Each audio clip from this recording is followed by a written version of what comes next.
Mii de români sunt cu bagajele la ușă, gata să muncească zi lumină și luni în șir fără pauză. Sunt cei recrutați ca bucătari, ospătari, barman sau vânzători pe marile vase de croazieră. Ni s-a dus vestea că știm meserie, vorbim limbi străine și ne mulțumim cu bani puțini. Astfel, față de aceeași perioadă anului trecut, numărul celor care au plecat pe mări și oceane a crescut cu 50%.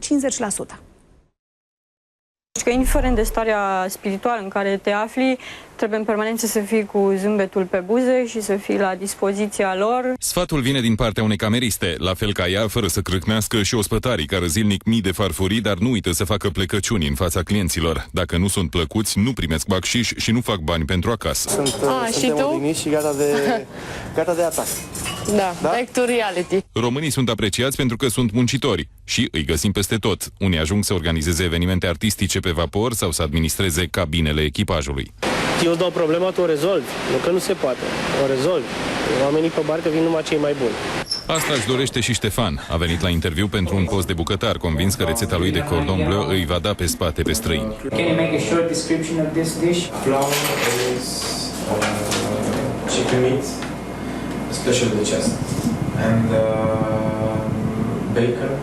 Are 4 ani de practică în țară și câștigă $400 pe lună. Pe vas speră să primească în cel mai rău caz de 3 ori mai mult. Vreau să promovez până la o stea Michelin. Vreau să ajung mult mai departe. Are șanse, ar spune angajatorii. E tânăr și hotărât. La fel și Teodora, care are 2 copii de crescut. Care e motivația? Am încercat mai multe joburi în România, dar niciunul nu mi-a oferit un salariu atât de atractiv. Acești candidați sunt mult mai stabili.